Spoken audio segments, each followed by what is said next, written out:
Innal hamdalillah nahmaduhu wa nasta'inuhu wa nastaghfiruh wa na'udzu billahi min shururi anfusina wa min sayyiati a'malina.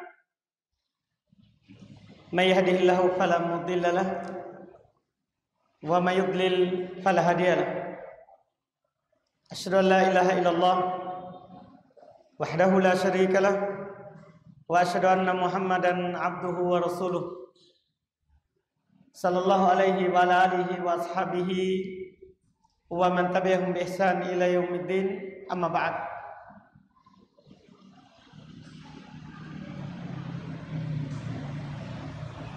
Alhamdulillah, kita di pertemuan malam hari ini melanjutkan kajian kitab Bulughul Maram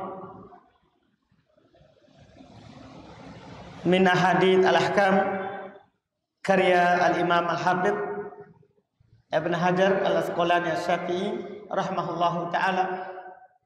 Kita di pembahasan Kitabus Shalah, pembahasan tentang salat di bab sifatis shalah, sifat salat Nabi kita Muhammad sallallahu alaihi wasallam.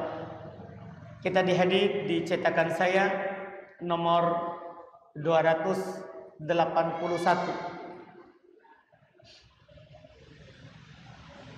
Terkait dengan bacaan Nabi sallallahu alaihi wasallam ketika salat subuh pada hari Jumat. Kata beliau rahimahullah, wa an Abi Hurairah radhiyallahu taala anhu qala kana Rasulullah sallallahu alaihi wa alihi wasallam yaqra'u fi salatil fajri yaumal jum'ati alif lam mim tanzilus sajadah wa hal ata 'alal insan muttafaqun alaih. Walid Tabrani min hadits Ibnu Mas'ud yudimu dzalik. Kata beliau rahimahullah, dari Abu Hurairah radhiyallahu taala anhu, beliau berkata, adalah Rasulullah sallallahu alaihi wasallam membaca di salat subuh pada hari Jumat alif lam mim tanzil as-sajadah, itu surat as-sajadah.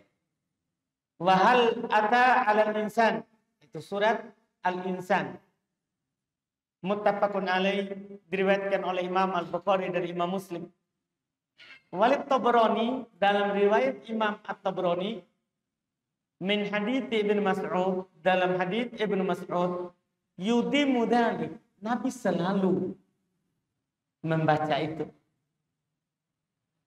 Ini riwayat tambahan dari Imam Tabrani.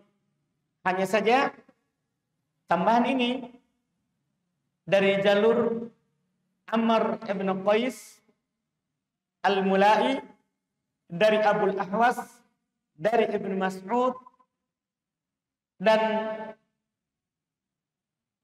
jalur sampai Amr itu tidak didapatkan biografinya. Artinya rawinya majhul, tidak ditahu. Tambahan ucapan Nabi selalu.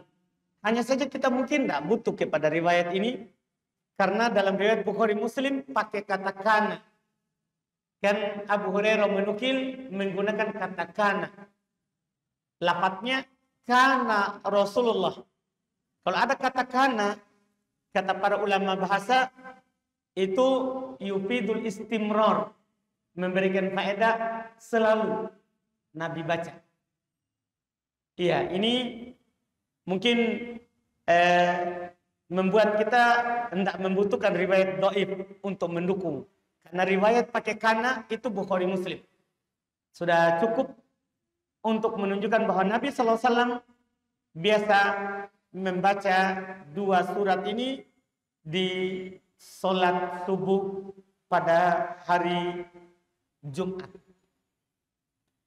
Setelah beliau menyampaikan kepada kita beberapa hadis sebelumnya, bacaan-bacaan Nabi sallallahu alaihi wasallam dalam sholat 5 waktu, dan juga kita sudah dijelaskan oleh penulis bahwa Nabi ketika sholat subuh rata-rata membaca ayat yang panjang, paling pendeknya itu 60-an. Di sholat subuh 60 ayat. Kemudian sampai 100 ayat. Nah, surat Alif Lam Tanzil, As-Sajdah itu tidak lebih dari 100.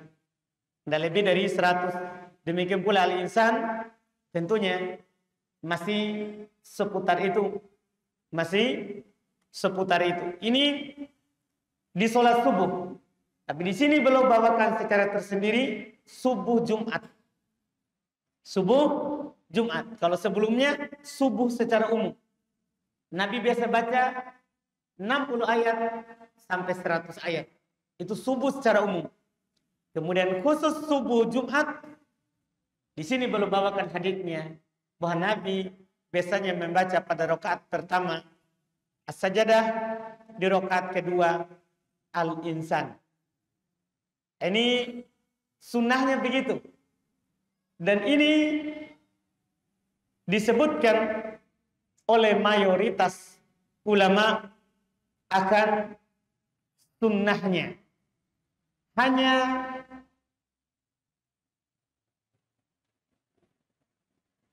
Imam Malik, demikian pula dihikayatkan dari Abu Hanifah,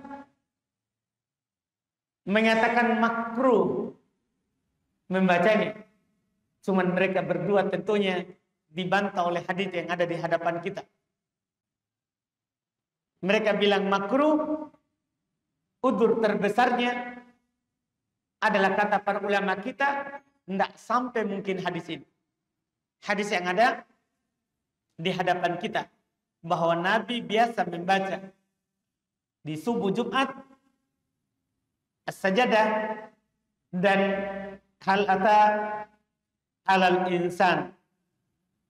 Dan ini merupakan pendapat dari Imam Ahmad, Imam Syafi'i, dan ulama-ulama lain, ya, dari mayoritas ulama fikih, sebagaimana dinukil oleh Al-Imam Ibn Rajab Al-Hambali rahimahullahu ta'ala. Dan sunnah di sini seperti yang terkandung dalam hadis. Sunnah dibaca dan dirutinkan. Kecuali ketika ada kekhawatiran bahwa orang awam akan menganggap itu wajib. Saya ulangi, sunnah ini dibaca setiap Jumat subuh. Rakaat pertama As-Sajdah, rakaat kedua Al-Insan. Sunnah dibaca, kecuali nanti imam mengkhawatirkan orang awam yang nggak tahu hukum sunnahnya akan menganggap sebagai suatu kewajiban yang dibaca di hari Jumat. Maka boleh ditinggalkan sekali-sekali, ya, untuk tidak membacanya. Sebagaimana yang dilakukan oleh para ulama kita. Karena kalau dibaca terus-menerus, mereka akan menganggap wajib. Dan orang awam tidak paham, ya, terkait dengan hukum bacaan dalam sholat itu ada sunnah, ada wajib, ada yang merupakan rukun. Mereka tidak paham. Ketika mereka melihat ada seorang ulama yang selalu membacanya, atau ada imam selalu baca kalau subuh, terkadang mereka akan menganggap ketika ada orang yang tidak membacanya, wah ini tidak sah sholat. Karena dia meninggalkan yang wajib. Seperti pernah diceritakan oleh Syekh Al-Albani rahimahullah ta'ala, beliau pernah sholat subuh Jumat di suatu masjid. Imamnya sebelumnya selalu baca rakaat pertama As-Sajdah, rakaat kedua Al-Insan di subuh Jumat. Syekh Al-Albani rahimahullah ta'ala datang dan dipersilakan untuk imam. Belum imam, tidak membaca as-sajadah. Padahal belum hafal Quran. Syekh Albani hafal Quran. Bahkan Syekh Albani punya sanad Quran. Punya sanad Quran. Tapi belum tidak baca. Untuk menjelaskan bahwa ini sunnah. Tidak apa-apa kita tinggalkan. Apalagi dikhawatirkan akan dianggap apa? Wajib. Jadi belum tidak baca. Terjadi keributan. Orang-orang gimana ini mengatakan bahwa ini ulama tapi meninggalkan yang harus dibaca Jumat. Nah, ini masalah di orang awam. Makanya nanti seorang imam harus paham, karena tidak harus orang awam itu kita berceramah untuk menyampaikan sesuatu padanya. Karena mereka biasanya tidak mendengar ceramah, tapi dia memperhatikan apa yang kita lakukan. Iya, memperhatikan apa yang kita lakukan. Ini kalau kita sudah berpenampilan Islam. Karena orang awam berdalil dengan perbuatan kita. Mereka kadang diajak untuk melakukan sesuatu. Saya lihat Ustadz sana. Kan dia semuanya Ustadz. Kalau sudah berjenggot, pakai jubah, Ustadz. Iya, ini masalah orang awam. Maka perlu kita tentukan dan ajarkan kepada mereka walaupun berupa perbuatan. Berupa perbuatan. Kita katakan bahwa sunnah Jumat di sholat subuh kita baca ini. Tapi kalau sekali-sekali kita tinggalkan supaya mengajarkan orang kalau itu adalah sunnah, itu juga bagus. Itu juga bagus supaya mereka minimal dia bertanya, kenapa tadi tidak dibaca? Biasanya Ustadz baca. Tadi kenapa tidak dibaca? Disitulah saatnya kita menyampaikan ilmu. Itu hukumnya adalah disunnahkan. Disunnahkan. Kemudian masalah tidak disinggung di hadis, tapi perlu kita singgung karena kebetulan lewat. Karena nanti tidak lewat lagi ini baca sajadah sama hal ta'ala insan. Apakah kita sujud ketika melewati ayat sajadah? Karena dalam surat as-sajadah ini ada lambang sujud. Ada lambang sujud. Apakah kita sujud atau tidak? Para ulama berselisih pendapat terkait dengan sujud pada surat as-sajadah. Mereka berselisih pendapat. Di antara para ulama, dan ini sebagian ulama, seperti yang dinukil dari Hanabilah dalam fikih Imam Ahmad, mereka menyatakan tidak sujud. Tidak ada sujud tilawah di surat as-sajadah. Alif Lam Tanzil sajadah. Kenapa? Dalil mereka adalah karena Nabi SAW tidak sujud, tidak dinukil beliau sujud ketika membaca surat as-sajadah. Dan dinukil Nabi sujud ketika membaca surat as-sajadah. Di dalam Al-Quran ada 14 lambang sujud. Ada juga mengatakan 15.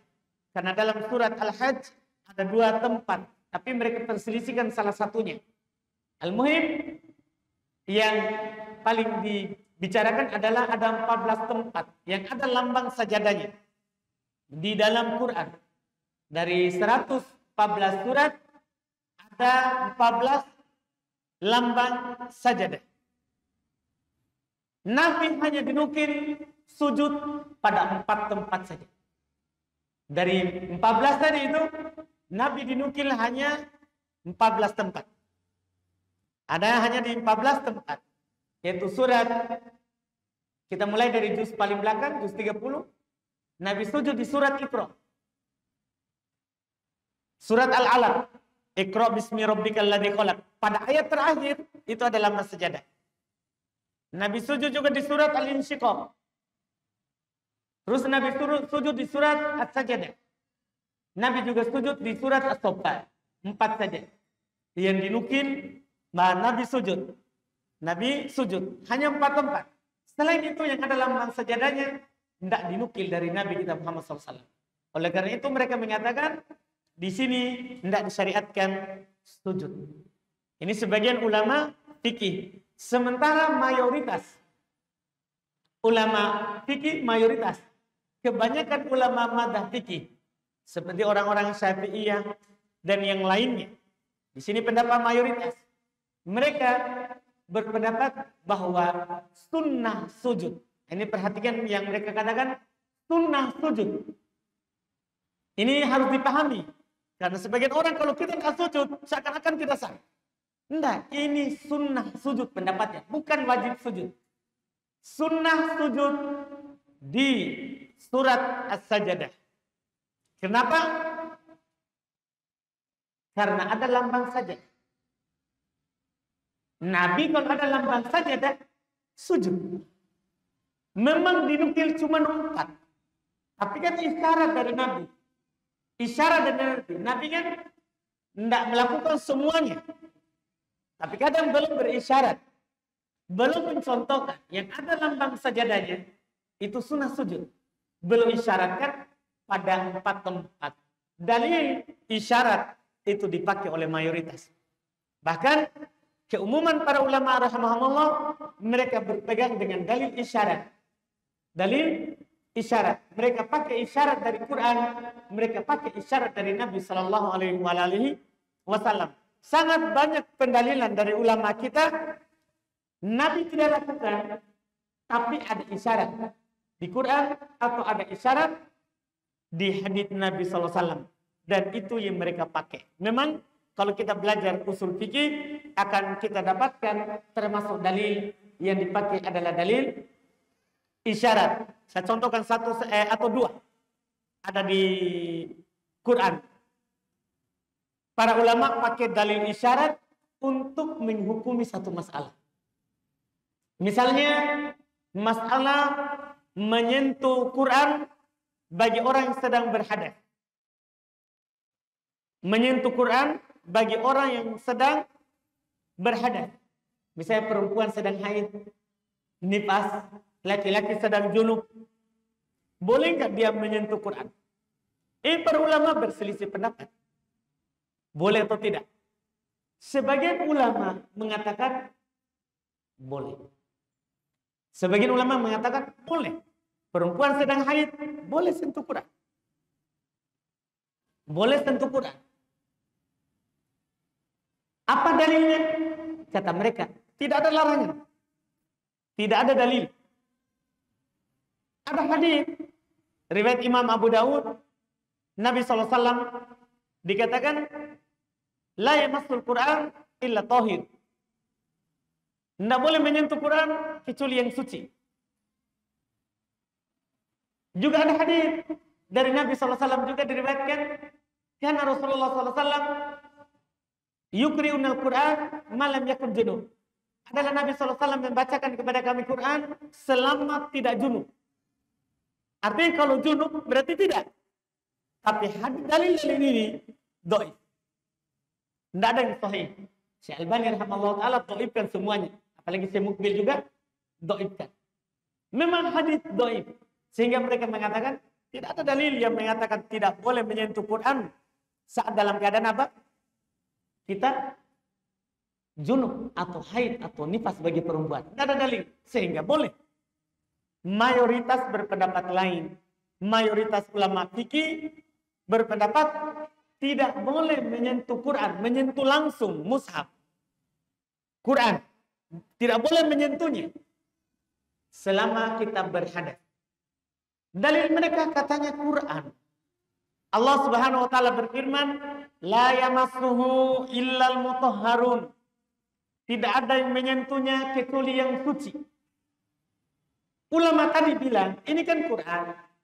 Kita baca konteks ayat, ini malaikat, bukan Adam. Jadi mereka bantah, itu malaikat. Karena ini konteks ayatnya bercerita tentang malaikat di atas, di langit. Tidak ada yang menyentuhnya kecuali yang suci. Ini malaikat, bukan anak Adam. Tapi kata mayoritas, betul ini malaikat. Konteksnya, teks ayatnya begitu, menceritakan malaikat. Tapi kan terdapat isyarat dari Allah. Kalau penduduk atas, tidak boleh kalau kecuali suci. Demikian pula penduduk bumi, tidak boleh kecuali apa? Suci. Ini namanya dalil yang dipakai dalil apa? Isyarat. Ini contoh. Contoh yang dipakai oleh para ulama kita, bahwa dalil isyarat itu perlu.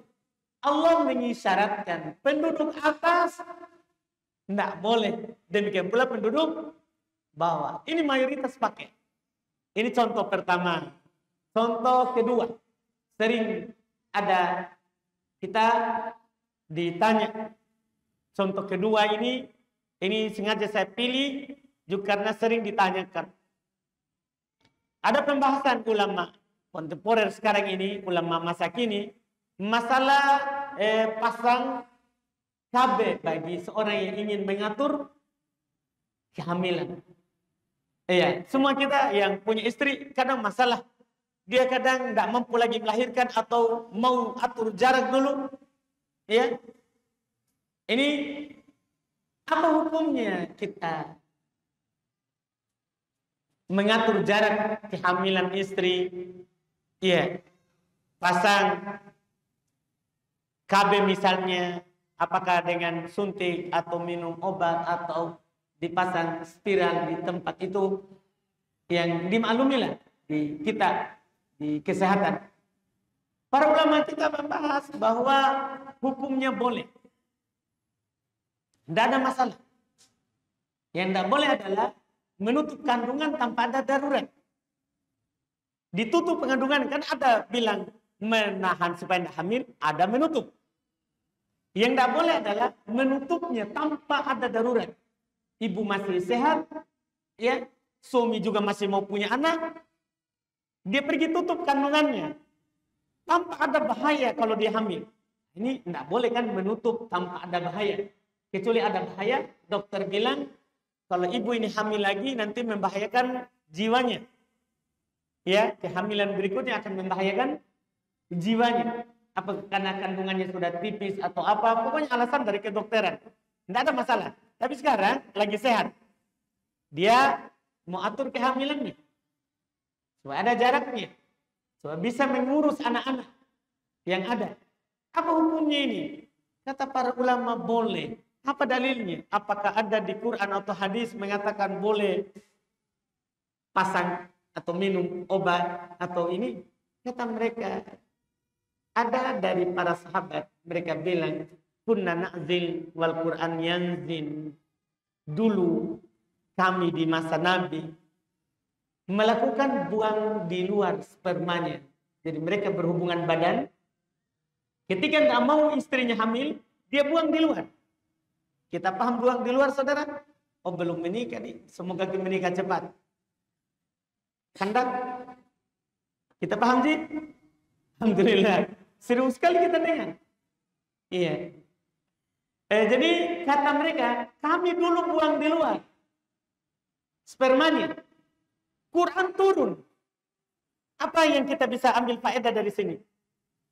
Artinya, Quran kan menceritakan semua kejadian. Kalau salah akan diluruskan oleh Quran. Iya. Kalau salah ini perbuatan, Quran akan turun bahwa tidak boleh seperti itu. Kalau berhubungan harus buang di dalam supaya jadi anak. Iya. Ini mereka buang di luar, Quran turun. Nabi juga tidak tegur. Karena mereka bilang kami di masa Nabi buang di luar spermanya supaya tidak hamil. Supaya tidak hamil istrinya atau budaknya. Karena dulu ada perbudakan boleh didatangi. Mereka buang di luar. Ini dipakai. Ilahnya sebabnya apa?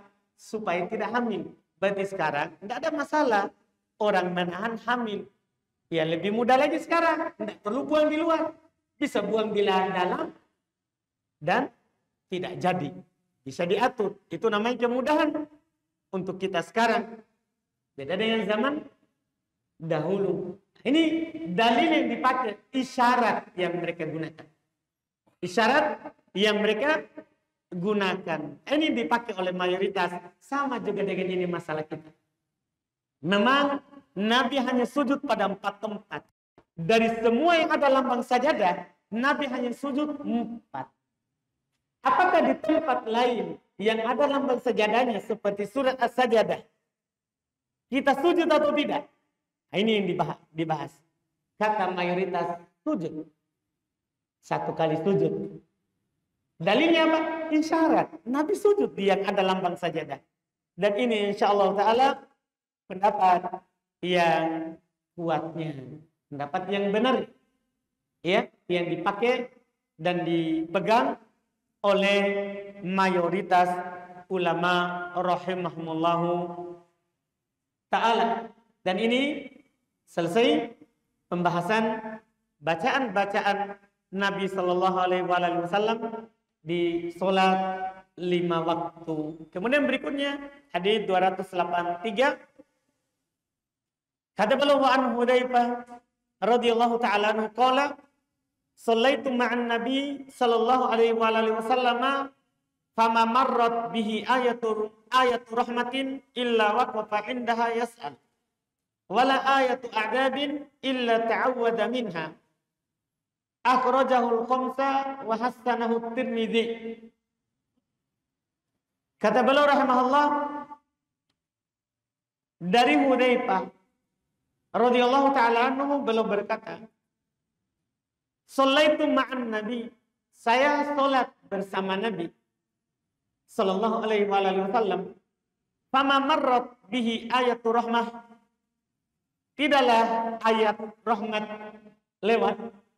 Itu terdapat penyebutan rahmat, surga, kasih sayang Allah Subhanahu wa taala, illa waqafa indaha, kecuali Nabi berhenti ketika membaca ayat rahmat, yas'al, meminta kepada Allah rahmat itu. Lewat surga, belum meminta surga. Belum meminta surga. Wala ayatu adabin, dan tidaklah lewat ayat yang berisi adab, neraka, siksaannya, adabnya, kecuali beliau juga berhenti ta'awwad minha, beliau meminta perlindungan darinya. Ini kata beliau dikeluarkan oleh Imam 5, yaitu Imam 5 itu Imam Ahmad, Abu Daud, Ibnu Majah, At-Tirmidzi, dan An-Nasa'i. Ini dibilang Imam 5 dalam Imam hadis. Imam Ahmad, Abu Daud, An-Nasa'i, At-Tirmidzi, Ibnu Majah. Dikeluarkan oleh Imam 5 dan dihasankan oleh Al-Imam At-Tirmidzi, dan memang hadisnya adalah hadis yang sahih dalam riwayat Imam 5 yang disebutkan. Bahkan asalnya hadis ini ada dalam riwayat Imam Muslim nomor 772. Asalnya ada dalam hadis riwayat Imam Muslim. Ini hadis terakhir terkait dengan bacaan sholat, yaitu faedah lain yang kita bahas tadi, kemudian juga di pertemuan sebelumnya, bacaan-bacaan yang berupa Quran. Nah, di tengah bacaan ini ada sunnah yang dilakukan dan dicontohkan oleh Nabi kita Muhammad sallallahu alaihi wasallam, yaitu ketika lewat bacaan ayat terkait dengan nikmat kasih sayang Allah Subhanahu wa taala, surga, dan keindahannya, kenikmatannya, sunnah bagi kita meminta hal yang disebutkan di ayat. Dan ketika lewat neraka, adab-adabnya, sunnah kita berlindung darinya. Dan sunnah ini disebutkan oleh para ulama kita rahimahumullah seperti dalam madhab Al-Hanabilah, Imam Ahmad dipilih oleh Al-Imam As-Sun'ani rahimahullah. Sunnah ini ketika kita dalam sholat sunnah, bukan sholat wajib. Bukan sholat wajib. Ini dalam madhab orang-orang Hanabilah dan dipilih oleh Al-Imam As-Sun'ani rahimahullahu ta'ala. Sementara ulama lain selain Hanabilah seperti disebutkan pendapat dari Imam Syafi'i dan juga para pengikutnya, beliau berkata yusannu lil qari fis shalah wa kharijiha idza marra bi ayati rahmatin yas'alullaha ta'ala rahmah aw ayat 'adzabin ay yasta'idza bihi minal 'adzab aw bi ayati tasbih ay yusabbih. Masya Allah, faedah. Imam Syafi'i rahimahullah dan para pengikutnya, mereka berkata sunnah bagi orang yang membaca dalam sholat dan di luar sholat. Ini umum, dalam sholat dan di luar sholat. Jika lewat ayat rahmat, dia meminta kepada Allah rahmat. Jika lewat ayat adzab, dia meminta perlindungan kepada Allah dari adzab. Jika lewat ayat yang berisi tasbih, dia bertasbih. Dia bertasbih.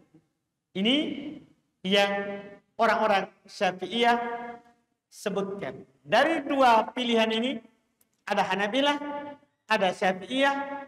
Mana yang lebih kuat dari dua pendapat tadi? Kata para ulama, memang boleh di sholat wajib, juga boleh di sholat sunnah. Hanya saja siapa yang mau berhati-hati, maka dia baca hanya di sholat wajib saja. Di sholat sunnah saja. Jangan di sholat wajib. Kenapa? Karena katanya yang dinukil dari Nabi SAW oleh Hudzaifah tadi, itu waktu sholat sunnah.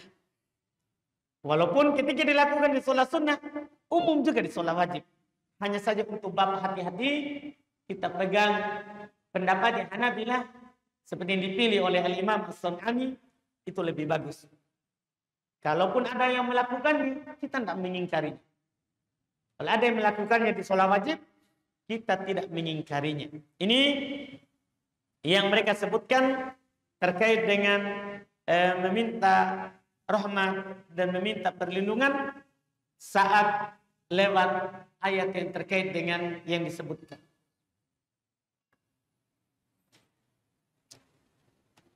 Ini faedah penutup dari bacaan-bacaan Nabi SAW dalam sholat. Setelah itu kita akan pindah ke bacaan ruku dan bacaan sujud.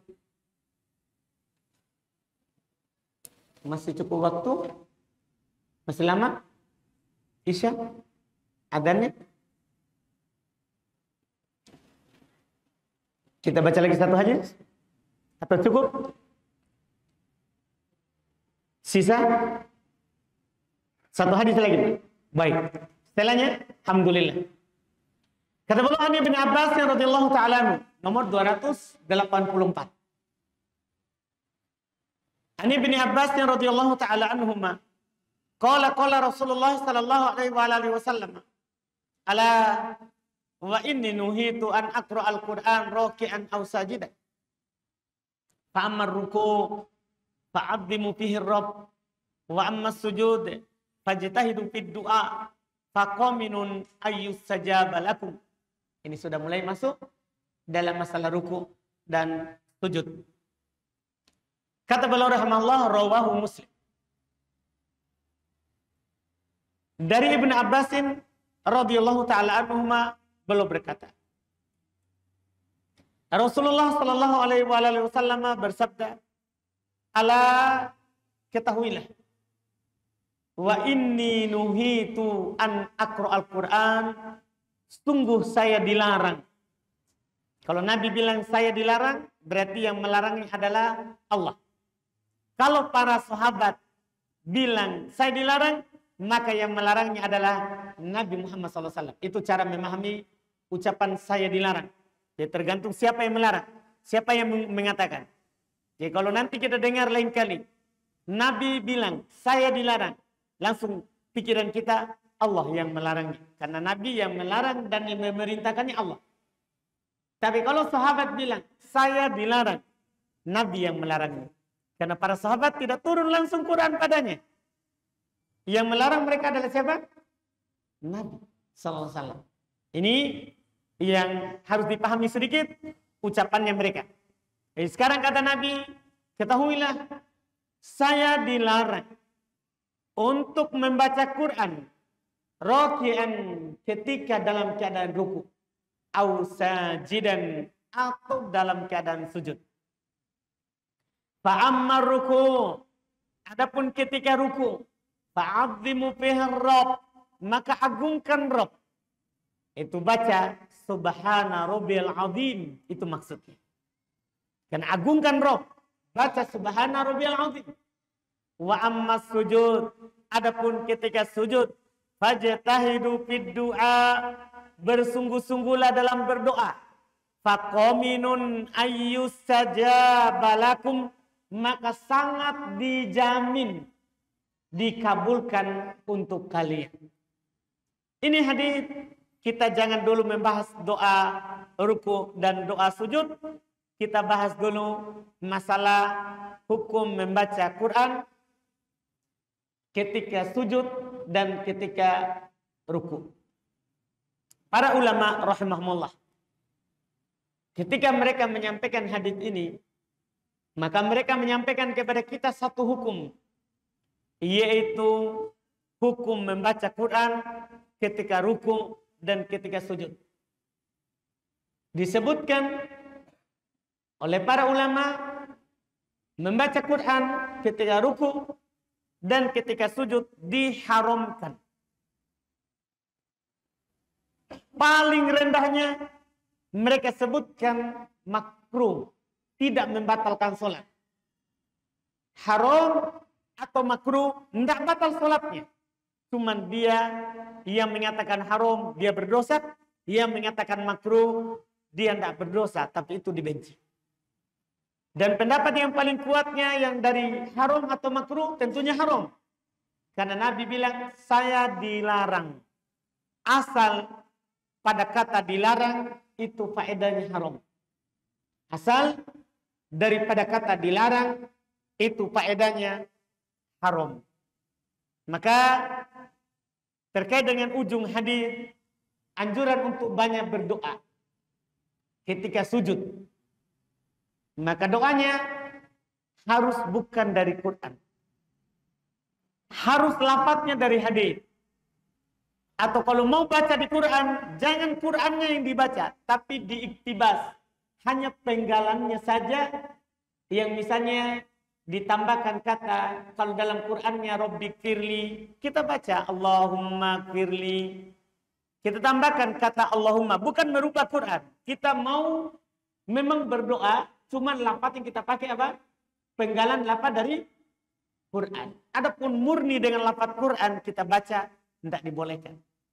Tidak dibolehkan. Diharamkan hukumnya tapi tidak membatalkan sholat. Diharamkan hukumnya tapi tidak membatalkan sholat. Di hadis ini pula, mumpung lewat ini masalahnya, bahwa di dalam sujud itu termasuk tempat yang mustajabah. Untuk dikabulkan doa. Sujud di sini bukan hanya sujud terakhir. Siapa yang mengkhususkan sujud terakhir? Bid'ah. Umum. Dalam hadits Abu Hurairah lebih umum lagi daripada ini. Kata Nabi sallallahu alaihi wasallam, "Aqrabu ma yakunu bainal 'abdi wa rabbih wa huwa sajid. Fakthiru fi du'a." Paling dekat antara seorang hamba dengan Rabb-nya ketika dia sujud. Di sini sujud umum, semua sujud. Dari sujud awal sampai nanti sujud terakhir. Semua sujud. Paling dekat seorang hamba dengan Rabb-nya dalam keadaan dia sujud. Maka perbanyaklah doa. Kenapa kita diperintahkan perbanyak doa? Di hadis Abu Hurairah. Nah, ini rahasianya. Di hadis Ibnu Abbas. Karena di situ sangat dijamin untuk dikabulkan doa kita. Ini tempat mustajab. Nah, masalah bacaan sujud, bacaan ruku, kita akhirkan di hadis 285 insyaallah. Sekaligus nanti hukum bacaan doa sujud dan doa ruku kita akan bahas di pertemuan akan datang insyaallah taala. Kita cukupkan dulu. Kalau ada pertanyaan silakan. Boleh langsung, boleh lewat kertas.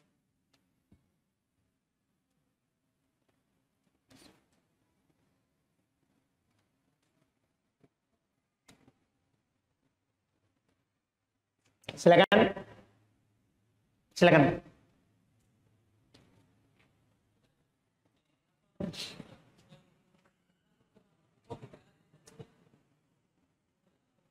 Main dadu.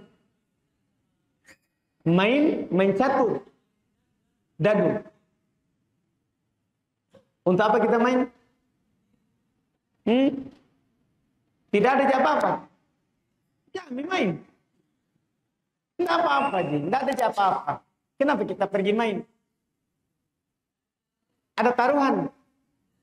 Tidak ada, Ji. Apa itu dilakukan? Untuk apa kita main? Untuk menghitung zikir. Tidak perlu. Dia melalaikan dari Allah. Kalau melalaikan dari Allah, tidak boleh. Walaupun tidak taruhan. Apalagi kalau taruhan. Semua melalaikan dari Allah, main dadu, main catur, main kartu. Semua melalaikan dari Allah, tidak boleh. Tidak dibolehkan.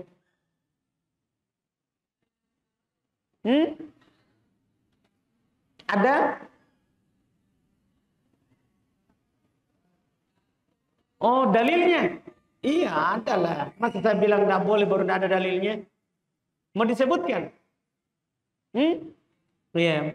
Di Quran juz 28 ya, sebentar siapa yang tahu baca, tahu suratnya, saya kasih hadiah ke depan.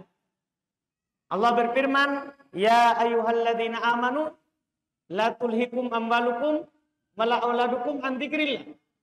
Wa may yaf'al dzalika fa ulaika humul khasirun. Wahai orang-orang beriman, jangan sekali-sekali harta kalian, anak kalian melalaikan kalian dari zikir pada Allah. Siapa yang melakukan itu, maka dia termasuk orang merugi. Jadi itu permainan melalaikan kita dari Allah. Kita saat kocok dadunya ingat Allah. Dan pasti kita lalai. Kita mau jadi orang merugi. Menang dadunya tapi merugi. Nah, surah apa ini? Tadi saya sudah janjikan yang tahu hadiah.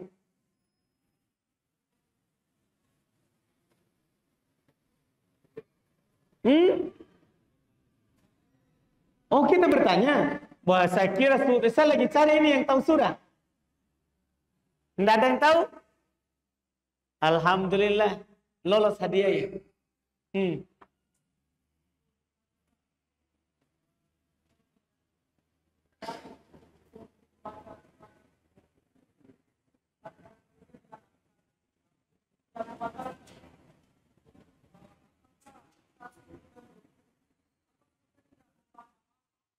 Nah, baca.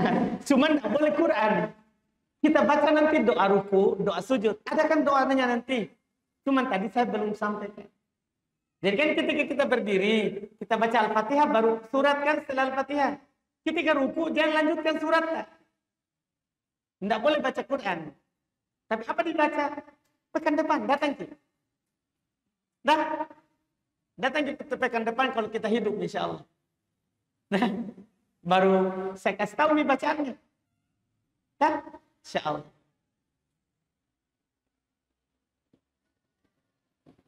Sebelah sini ini, Masya Allah. Kita tunggu sebelah sini sebentar.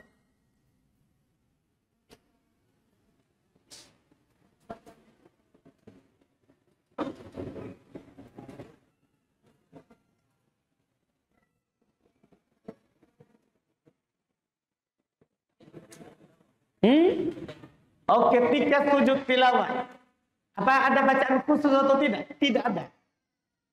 Tidak ada sahih dari Nabi SAW bacaan saat sujud tilawah. Ketika di dalam sholat kita baca Subhana Rabbiyal A'la. Atau baca bacaan doa sujud yang lain nanti yang kita akan pelajari. Subuhun Quddus Rabbul Malaikati Warruh. Atau Subhanakallahumma bihamdika Allahumma firli. Boleh kita baca. Kita baca doa-doa sujud yang sahih dari Nabi SAW. Tidak ada doa khusus.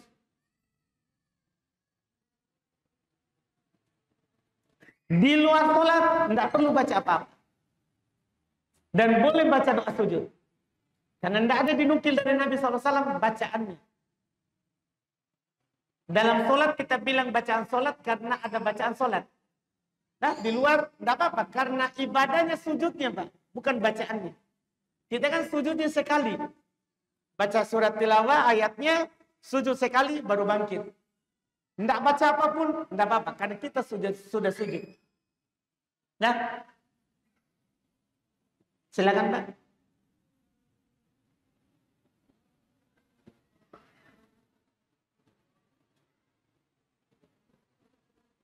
Sampaikan. Rabbana atina fid dunya hasanah.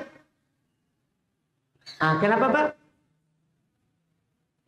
Termasuk baca Quran. Kalau ini tidak masalah karena ada baca Quran, ada hadis Nabi SAW. Jadi kalau kita saat baca itu bukan baca Quran, tapi baca hadis. Karena datang dalam hadis Anas juga doa itu. Jadi boleh kita baca Rabbana atina fid dunya hasanah fil akhirati hasanah wa qina adzabannar, boleh. Karena ada hadis juga. Jadi saat kita baca bukan Quran, tapi hadis. Boleh. Silakan.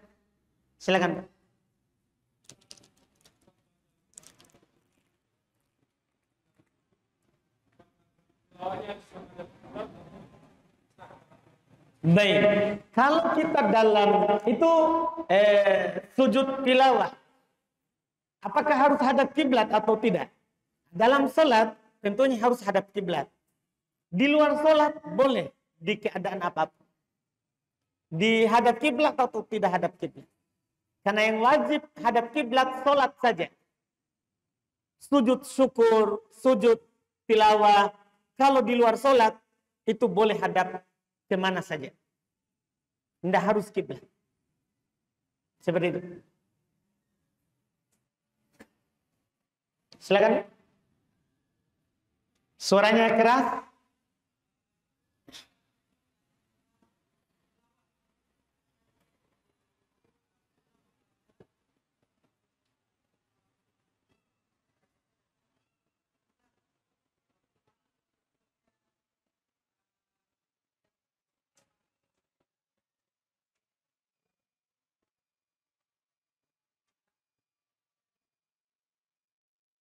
Pertama dulu, Pak.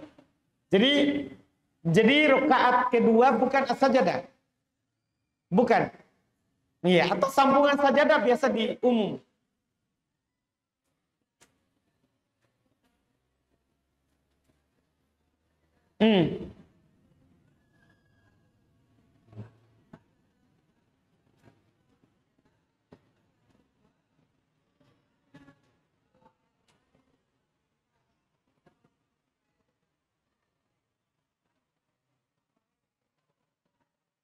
Lebih baik. Alhamdulillah, dipahami.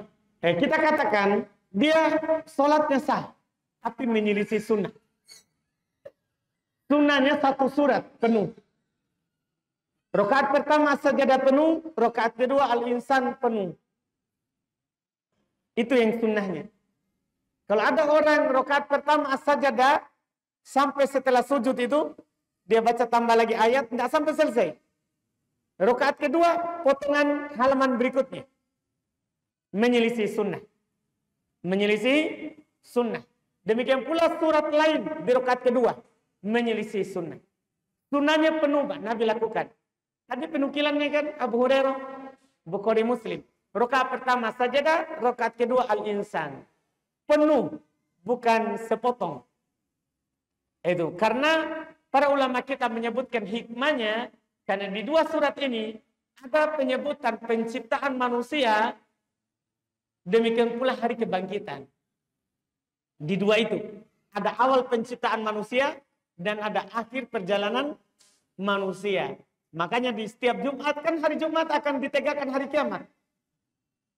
Kan hari kiamat itu terjadinya nanti di hari Jumat. Cuman kita tidak tahu Jumat kapan. Kita tidak tahu Jumatnya kapan. Yang jelas hari Jumat itu hari terjadinya hari kiamat. Makanya sunnah ini baca.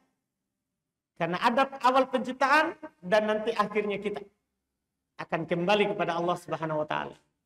Itu hikmahnya 2 surat itu. Silakan, Pak.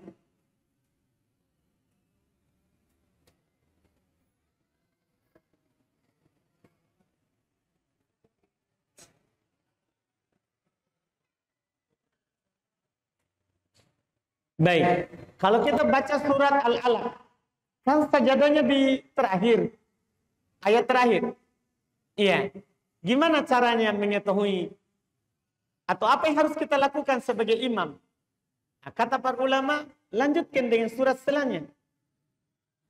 Inna anzalna fi lailatul qadr, itu yang wa ma adraka ma lailatul qadr. Lanjutkan surat itu, karena setelah Al-Alaq langsung Al-Qadr.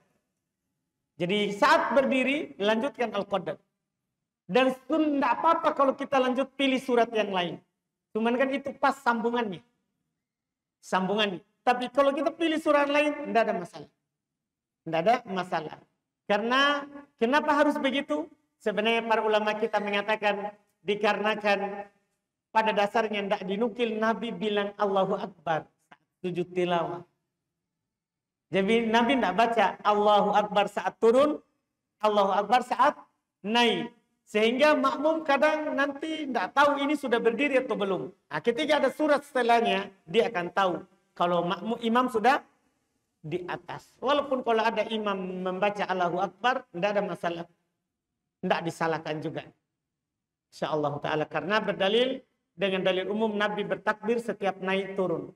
Nabi bertakbir setiap naik turun dalam sholat. Seperti itu.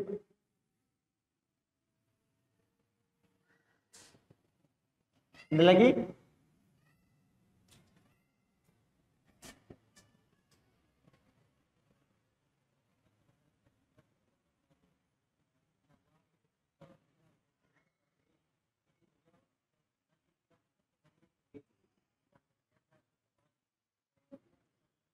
Baik. Ada orang katanya setiap mandi dia niatkan wudhu. Karena dalilnya Allah cinta yang suka bertoharoh. Tidak apa-apa. Bukan beda. Iya. Bilal dia selalu bersuci. Didengar sandalnya di surga kan karena dia selalu bersuci dan setiap setelah bersuci dia berwudhu. Setelah bersuci dia setelah berwudu dia sholat 2 rakaat. Dia sholat 2 rakaat. Bukan beda. Nabi membenarkan perbuatan. Nabi membenarkan perbuatan. Tidak ada masalah orang setiap batal wudunya dia wudu. Atau setiap mandi dia niatkan langsung untuk toharoh. Dia niatkan langsung untuk toharoh. Dibolehkan. Ada lagi? Silakan.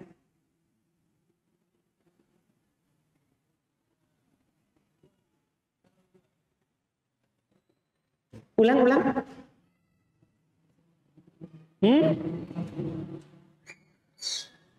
Boleh tidak?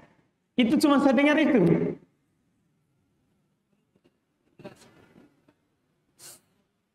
Sudah berhubungan, kita taruh di luar. Apanya? Hah? Buang di luar spermanya. Kan udah kita ceritakan dari tadi. Oh, kita terlambat. Oh, Masya Allah. Ini kekurangannya terlambat, Pak. Jadi, belum bertanya, boleh nggak kalau kita berhubungan badannya, kita buang di luar? Bahasanya belum, kita taruh di luar. Iya, boleh enggak, Pak? Boleh. Kenapa kita buang di luar? Iya. Supaya tidak hamil. Oh, mau KB tapi kurang sehat. Nah, itu juga KB namanya itu. KB alami. Iya, boleh. Para sahabat lakukan, Quran turun. Kalau itu tidak ada masalah, karena memang para sahabat begitu, cara KB-nya dulu. Mereka kalau nggak mau istrinya hamil, dia melakukan hubungan badan, pada saat mau keluar ya dia buang di luar.